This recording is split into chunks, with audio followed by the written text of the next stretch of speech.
Alright guys, I'll start my video with this particular tweet on your screen. The tweet is from Miguna.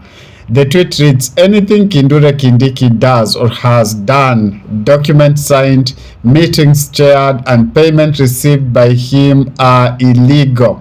Any Kenyan is legally authorized to effect a citizen's arrest if Kindiki purports to execute any function as the Deputy President of the Republic of Kenya. I've started with this particular tweet from a lawyer because in my previous video I was accused by one of my followers that I used a statement from the Senator Malala, and he said Senator Malala is not a legal practitioner. Senator Malala is neither a lawyer nor a judge. So I decided to extract this particular information from a lawyer because it's going to form the basis of this particular video.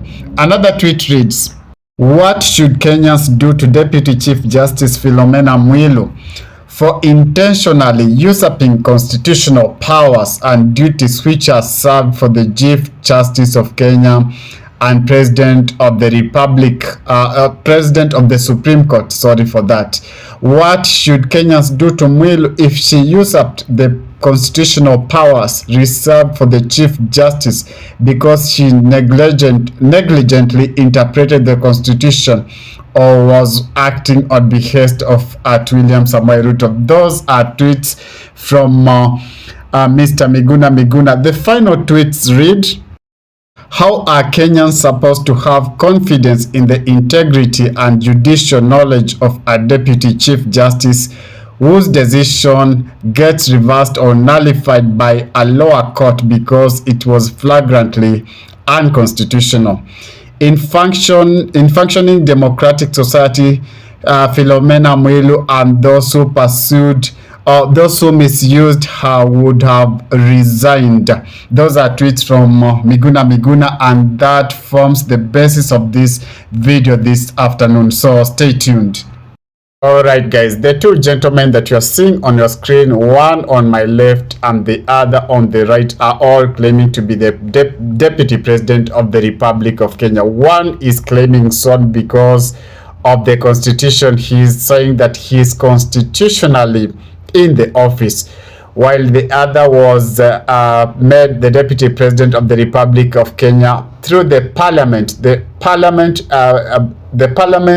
ejected or impeached the former and announced this other dude as the Deputy President of the Republic of Kenya. So it's a constitutional crisis.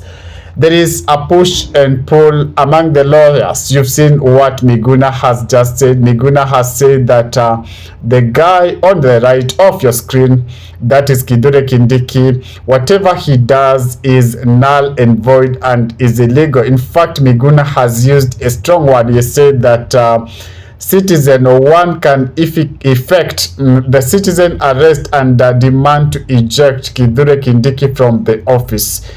And that tells you that perhaps we are in the constitutional crisis. Though so many lawyers normally say that the law is clear, I think in this matter the law is not clear because it seems there is push and pull among the two factions. Yesterday, Rigiji was in charge, and when he was in charge, he said a very significant point. He said that he leaves the battle to his legal team.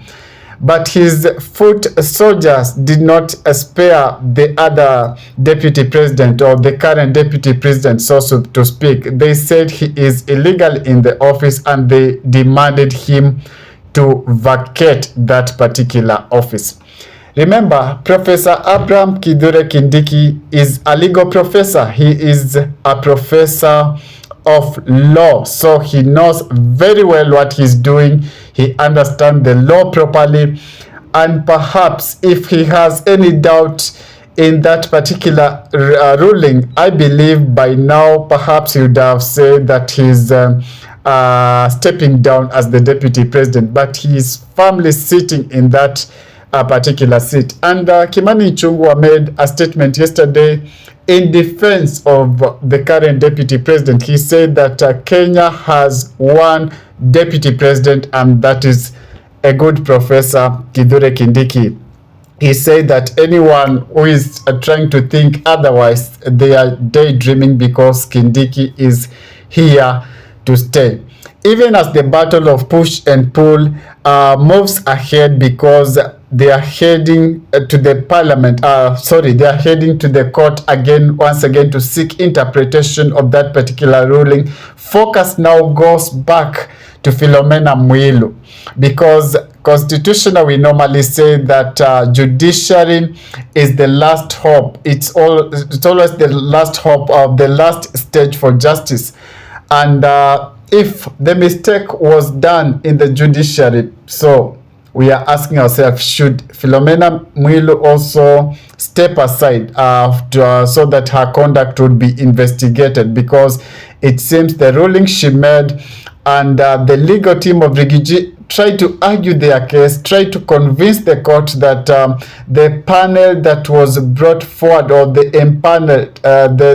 panel that was brought forward by Philomena Mwilu was unconstitutional, but they did not succeed, and here we are in this confusion because of that particular panel that was constituted or forwarded by Philomena Mwilu. So we don't know all this, but even the week is still young, and even as the week goes ahead, we are going to see what lawyers would say, how the courts are going to determine this particular issue, because it seems the good professor could be again on his way out, because whatever he touches, whatever he signs, any duty he conducts are going to be deemed unconstitutional, or are going to be illegal as per Miguna's allegation. So we don't know what awaits our good professor. Perhaps he could be on his way out of this particular post that he holds, so to speak. Thank you, guys. If it is your first time on my channel, could you kindly just spare a moment of your time before you sign out and hit that subscription button and put on a notification bell as well, so that when I do subsequent videos, you'll not miss out. Adios. Ciao, ciao.